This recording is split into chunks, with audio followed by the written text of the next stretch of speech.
हाँ तो दोस्तों, अभी जो चैप्टर पढ़ने जा रहे हैं, जो अध्याय पढ़ने जा रहे हैं, वो पिछली क्लास में चर्चा किया गया था।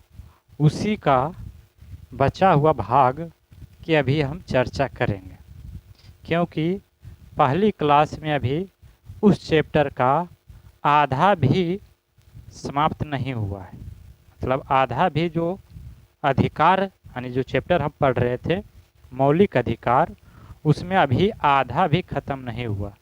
सिर्फ पृष्ठभूमि तैयार किया गया था, सिर्फ और सिर्फ पृष्ठभूमि तैयार किया गया था, सिर्फ और सिर्फ पृष्ठभूमि तैयार किया गया था। चैप्टर स्टार्ट जो किया गया था उसका नाम था मूल अधिकार। चैप्टर का नाम क्या था? मूल अधिकार।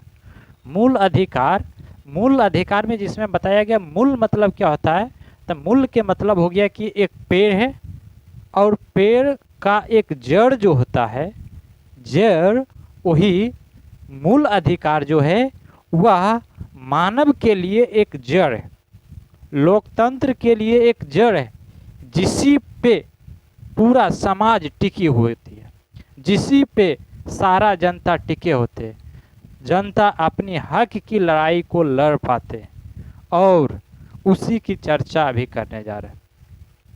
तो मूल अधिकार में जो चर्चा किया गया था उसमें बोला गया था मूल अधिकार का अर्थ क्या होता है, उसके बारे में बता दिया गया। मूल का मतलब हो गया कि वैसी नियम कानून जो चारों दिशाओं में बराबर रूप से फैलती है, चारों दिशाओं में बराबर रूप से फैलती हो, उसी को क्या बोला गया? मूल अधिकार।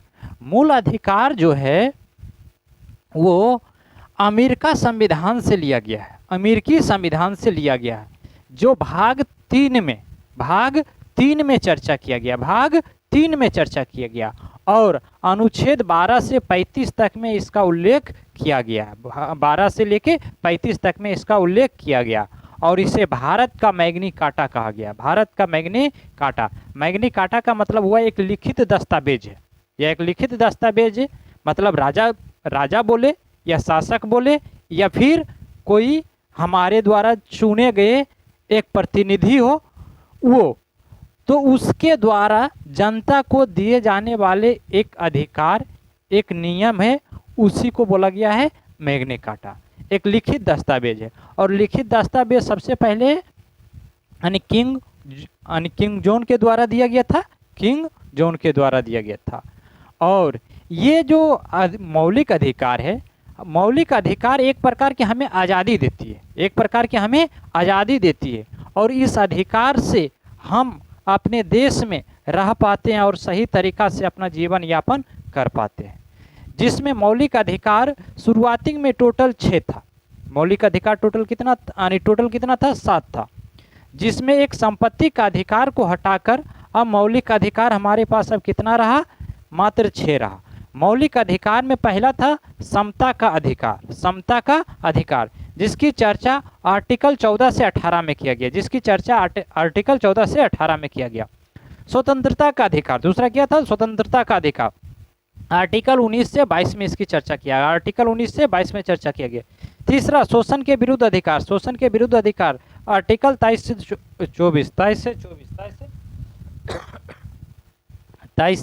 24 यानी शोषण के विरुद्ध अधिकार, आर्टिकल 23 से 24 में चर्चा किया गया। और धर्म की स्वतंत्रता का अधिकार 25 से 28, धर्म की स्वतंत्रता का अधिकार 28 से 25 से 28। सांस्कृतिक एवं शिक्षा संबंधी जो भी अधिकार है वह अधिकार 29 से 30 में चर्चा किया गया। और पहले जो था संपत्ति का अधिकार, उसकी चर्चा आर्टिकल 31 में किया गया था, लेकिन 44वां संविधान संशोधन 1978 के द्वारा इसे संपत्ति का अधिकार जो था वह मौलिक अधिकार से हटा के उसे कानूनी अधिकार बना दिया गया, कानूनी अधिकार बना दिया गया, और ये भाग 12 में रखा गया। भाग 12 में आर्टिकल कौन सा? तो 300 का ए में रखा गया, 300 का ए में इसकी चर्चा अब किया जाता है, जो कि एक कानूनी अधिकार बन चुका है। और संवैधानिक अधिकार, सतमा क्या है? सतमा क्या था? संवैधानिक अधिकार। संवैधानिक अधिकार आर्टिकल 32 में चर्चा किया गया। संवैधानिक अधिकार का मतलब क्या हुआ कि राज्य के द्वारा या संविधान के द्वारा जो हमें अधिकार दिया जाता है उसी को संवैधानिक अधिकार किया। अब संपत्ति का अधिकार जो था वो 44वां संविधान संशोधन के द्वारा उसे हटा दिया गया और उसे एक कानूनी अधिकार के रूप में बना दिया गया। अब हमारे नागरिकों के लिए आर्टिकल 15, 16, 19, 29, 30 जो है केवल भारतीय नागरिकों को ही आर्टिकल दिया जाता है, विदेशियों के लिए ये नहीं है।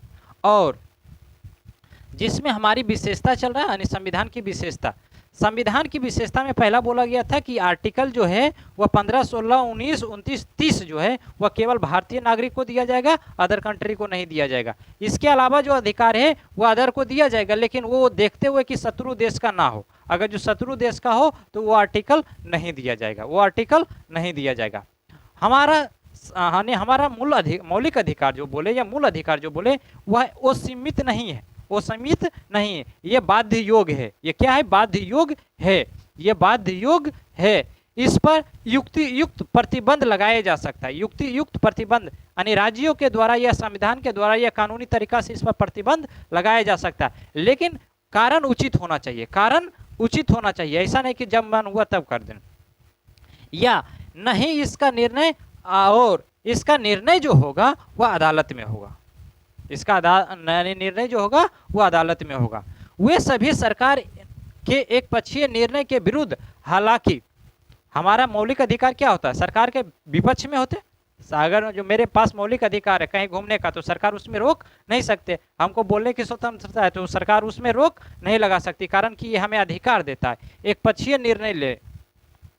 लेकिन ये एक पक्षीय का विरोध है, एक पक्षीय का विरोध है। ये सभी जनताओं को समान अधिकार देता है, भारत के सभी नागरिकों को समान अधिकार देता है। हालांकि इनमें कुछ निजी व्यक्ति के खिलाफ भी है, मतलब कि कुछ निजी व्यक्ति मतलब जो एक व्यक्ति के लिए नहीं है। इसमें कुछ नकारात्मक विशेषता वाले भी होते हैं, जैसे कि राज्य का अधिकार को सीमित करता है, राज्य के अधिकार को सीमित करता है। ये क्या करता है? राज्य के अधिकार को सीमित करता है, और राज्य के अधिकार को सीमित करता है। जबकि एक सकारात्मक इसका वाक्य भी है। सकारात्मक वाक्य क्या है कि व्यक्ति के लिए विशेष सुविधा उपलब्ध कराता है, व्यक्तियों के लिए विशेष सुविधा का उपलब्ध कराता है। ये न्यायोचित है, मतलब इस पर अदालत में बहस किया जा सकता है, अदालत का निर्णय को माना जाएगा, अदालत के अनुसार होगा। इसे उच्चतम न्यायालय के द्वारा गारंटी दिया जाता है, उच्चतम न्यायालय के द्वारा गारंटी दिया जाता है, उच्चतम न्यायालय के द्वारा गारंटी दिया जाता है। ये अस्थाई नहीं है, हमारा मौलिक अधिकार जो है वो अस्थाई नहीं है। अर्थात बोल सकते हैं कि इसकी कटौती कर सकते हैं। कटौती कौन करेगा? तो संसद के द्वारा, संसद के द्वारा एक बिल विधेयक पारित किया जाएगा, उसके अनुसार इसकी कटौती किया जा सकता है। हमारे संविधान में मूल अधिकार की जो चर्चा किया गया है वह अस्थाई नहीं है, संसद इसकी कटौती कर सकती है, लेकिन एक विशेष संविधान संशोधन के द्वारा। ऐसा नहीं कि विशेष बहुमत के द्वारा होना चाहिए, ऐसा नहीं कि नॉर्मली तरीका से। राष्ट्रीय आपातकाल के समय सक्रियता के दौरान अनुच्छेद 20 और 21 जो है को छोड़कर अन्य सभी अधिकार को निलंबित किया जाता है। आर्टिकल 20 और 21 को छोड़कर अन्य सभी आर्टिकल को मतलब इसे रोका जा सकता है, निलंबित किया जा सकता है। लेकिन आर्टिकल 19 और 20 आर्टिकल 20 और 21 को नहीं, मतलब ये हमेशा सक्रिय रहेगा, इसको निष्क्रिय नहीं किया जा सकता है। चाहे अनुच्छेद 19 में जो हमें 6 अधिकार देता है, बोलने का, घूमने का, इधर बसने का, इधर उधर जाने का, जो भी अधिकार देता है, चुप रहने का, बोलने का, जो भी अधिकार दिया जाता है, तो वो अधिकार भी समाप्त हो जाता है, निलंबित कर दिया जाता है। और आंतरिक आपातकाल के समय इसे निलंबित नहीं किया जा सकता है। जब राष्ट्रपति शासन लगेगा तभी इसे निलंबित किया जा सकता है। वित्तीय आपातकाल के समय इस पर कोई असर नहीं आएगा।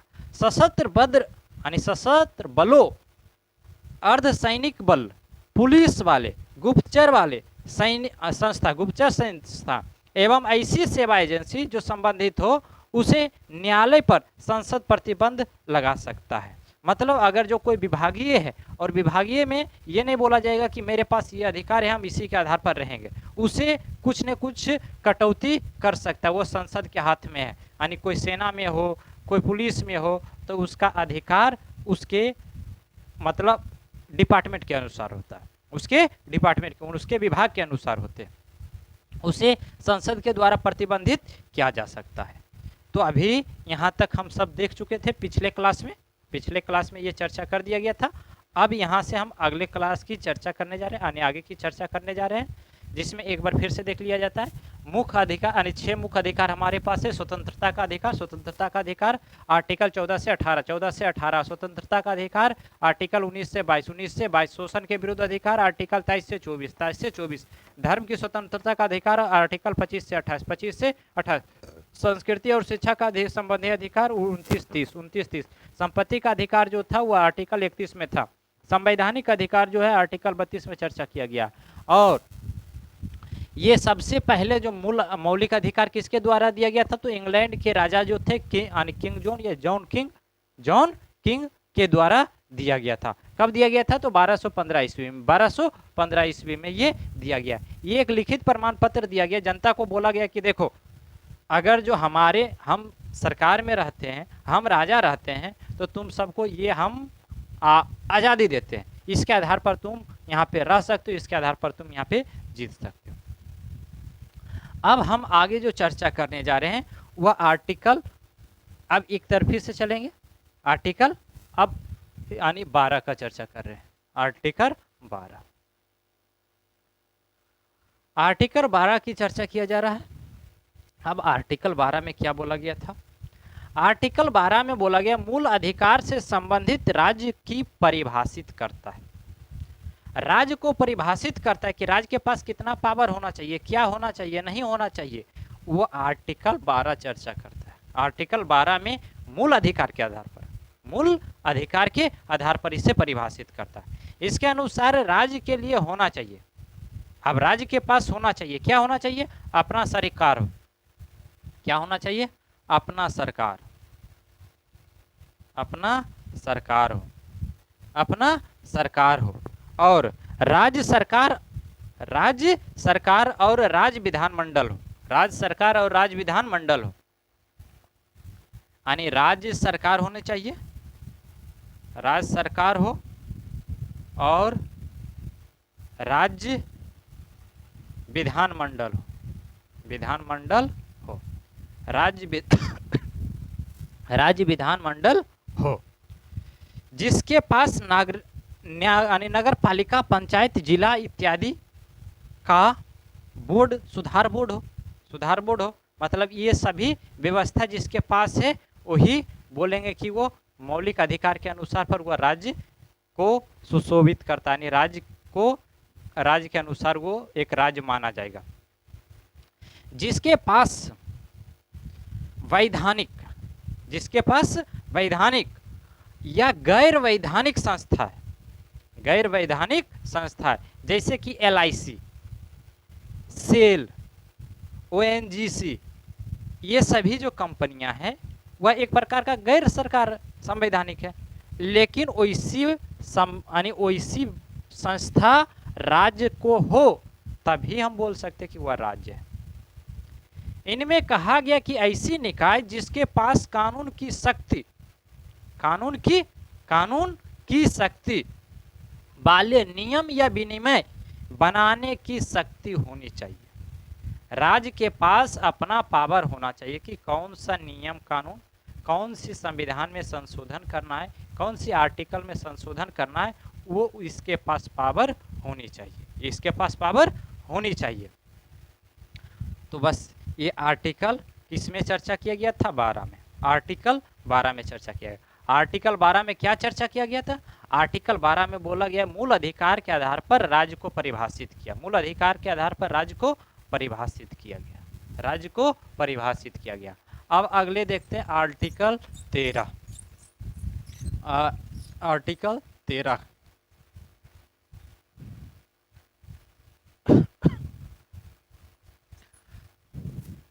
आर्टिकल 13 में क्या बताया गया वो समझते हैं। मूल अधिकार से अलग या अल्पीकरण करने वाले विधियों शून्य होगी, मूल अधिकार से अलग या अल्पीकरण करने वाली जो भी विधि होगा वह शून्य होगा। बोला गया हमको जो मूल अधिकार दिया गया है, जनता को जो मूल अधिकार दिया गया, अगर जो संसद के द्वारा कोई नियम लाया गया, संसद के द्वारा कोई नियम लाया गया और उस नियम में अगर मौलिक अधिकार को अल्पीकरण करता हो, मतलब कुछ उसमें कटौती करता हो या उससे अलग करता हो, मतलब मौलिक अधिकार से अलग करता हो, तो वो जो भी विधि आएगा वह विधि शून्य माना जाएगा। क्या माना जाएगा? शून्य माना जाएगा।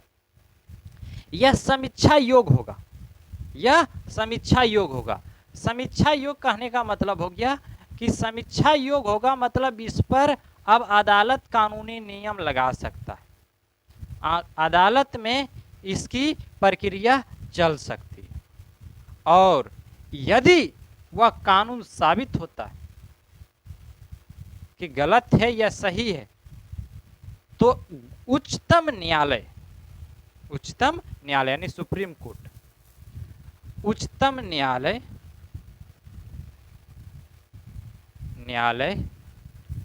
उच्चतम न्यायालय जो होगा वह आर्टिकल 32 के तहत, कौन से आर्टिकल? आर्टिकल 32 के तहत, आर्टिकल 32 के तहत तथा उच्च न्यायालय, उच्च न्यायालय, उच्च न्यायालय, उच्च न्यायालय जो है वह आर्टिकल 226 के तहत, 226 के तहत, 226 के तहत अगर कोई भी नियम आया है और वह समीक्षा किया गया, समीक्षा करने के बाद अगर जो वो मूल अधिकार में कटौती करती है, अल्पीकरण करती है, अलग करती है, तो वो विधि जो है वह शून्य माना जाएगा। इसकी चर्चा उच्चतम न्यायालय आर्टिकल 32 का प्रयोग करके करेंगे, जबकि उच्च न्यायालय जो आर्टिकल 226 के तहत वो नियम को अवैध घोषित कर दिया जाएगा। वो नियम को क्या करेगा? अवैध घोषित कर दिया जाएगा, उस नियम को अवैध घोषित कर दिया जाएगा। और अनुच्छेद 13 की चर्चा कर रहे हैं।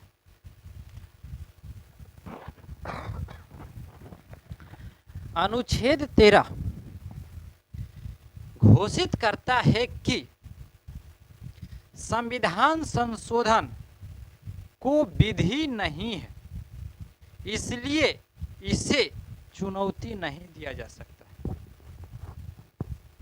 बोला गया है हमारे संविधान संशोधन में ये कोई नियम नहीं है, कोई विधि नहीं है जिसे जाके आम लोग भी इसे अपील करके उसके बाद अपना मौलिक अधिकार को तहस नहस करने की कोशिश करें, मौलिक अधिकार को छोटा करने का कोशिश करें।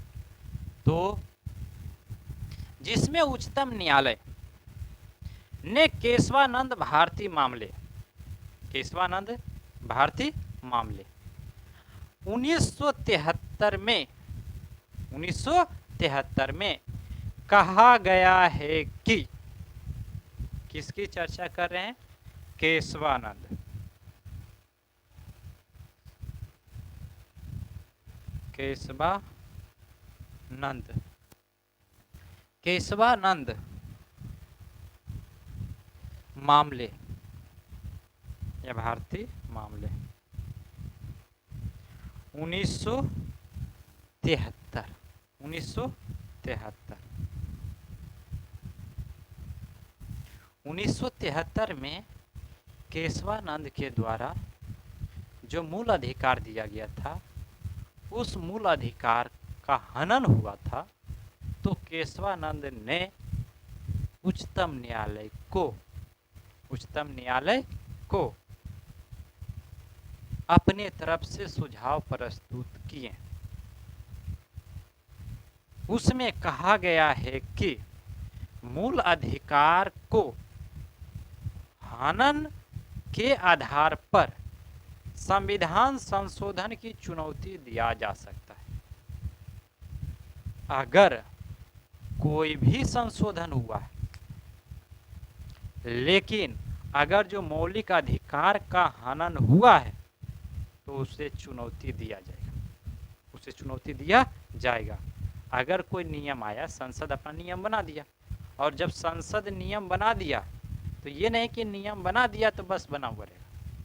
अगर जो लग जाएगा कि मौलिक अधिकार का हनन हुआ है, मौलिक अधिकार का हनन हुआ है, तो इसमें हम कोर्ट में जाके अपने लड़ सकते हैं, कोर्ट में इससे लड़ सकते कि हमारा मौलिक अधिकार का छीना गया, हमारे मौलिक अधिकार के अल्पीकरण किया गया, हमारी मौलिक अधिकार का छोटा किया गया।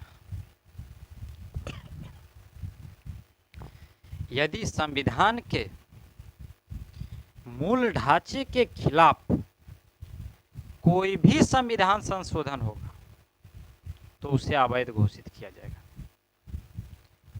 अगर जो मूल ढांचा के हिसाब से संविधान में कोई भी नियम लाया गया, कोई भी संशोधन किया गया, और यदि वो मौलिक अधिकार का हनन किया है, इसके अलावा मूल ढांचा के खिलाफ गया है, तो उसे अवैध घोषित किया जाएगा। उसे क्या किया जाएगा? उसे अवैध घोषित किया जाएगा। उसके बाद फिर अगला आर्टिकल 14 अब चर्चा करेंगे। ये आर्टिकल 13, आर्टिकल 13 इससे ज़्यादातर पूछने वाला मुख्य रूप से यही है कि उच्चतम न्यायालय के द्वारा किस आर्टिकल के तहत मौलिक अधिकार के हनन को पुनः लागू किया जा सकता है, मतलब मौलिक अधिकार का जो हनन हुआ है फिर से उसे अधिकार दिया जाएगा। तो आर्टिकल 32 के तहत, आर्टिकल 32 के तहत। उसके बाद उच्च न्यायालय को आर्टिकल 226 के तहत, आर्टिकल 226 के तहत, इसी में केशवानंद भारती जो थे वो बोला गया कि अगर जो कोई भी नियम कानून लाया गया और यदि वो मूल ढांचा के खिलाफ होगा तो वो जो भी नियम आएगा वह नियम जो होगा वह अवैध घोषित किया जाएगा। वह नियम क्या किया जाएगा? अवैध घोषित कर दिया जाएगा। उस नियम को क्या किया जाएगा? अवैध घोषित किया जाएगा। अब आर्टिकल 14 की चर्चा करने जा रहे हैं। अनुच्छेद 14 अनुच्छेद 14 के बारे में समझते हैं। इस अनुच्छेद में या इस अनुच्छेद के अंतर्गत कहा गया कि विधि के समक्ष सभी नागरिक समान हैं, अर्थात कानून के सामने जितने भी नागरिक हैं, चाहे वह कितना भी बड़ा पोस्ट हो या चाहे वह कितना भी गरीब क्यों ना, सभी नागरिकों को